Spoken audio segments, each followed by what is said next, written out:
सदर आसिफ अली जरदारी ने कारकर्दगी मांगी है वफाक से यानी हुकूमत से 10 मार्च तक। सदर आसिफ अली जरदारी कारकर्दगी मांगी तो जरूर है क्योंकि मुश्तरका पार्लियामेंट से उनको खिताब करना है और नए साल की शुरुआत होनी है पार्लियामेंट से खिताब करने के बाद।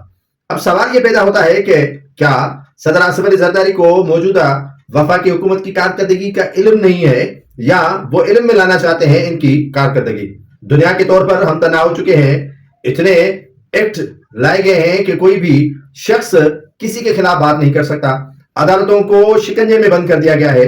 पीका एक्ट अपनी जगह पर IMF के इतने गंभीर शराइत हमारे ऊपर मुसल्लत किए गए हैं कि हम कुछ कर ही नहीं सकते। महंगाई का तूफान थमने का नाम नहीं ले रहा।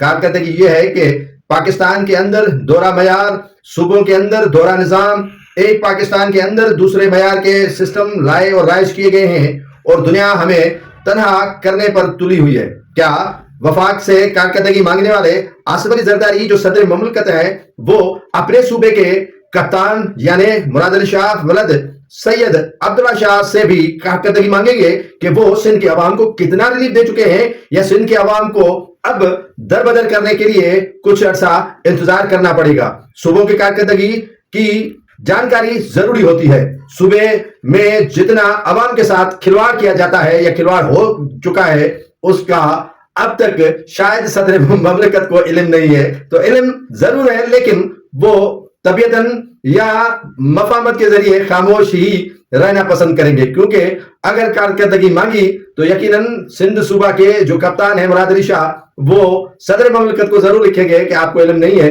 जो भी हम ताबेदारी करते हैं आपकी तो करते हैं, जो भी हम काम करते हैं आप ही का तो करते हैं, जो भी हुक्म फरमा बरदारी आप ही की तो करते हैं और ताबेदारी आपके में तो चलते हैं। और हमारी कारकर्दगी क्या है हुजूर?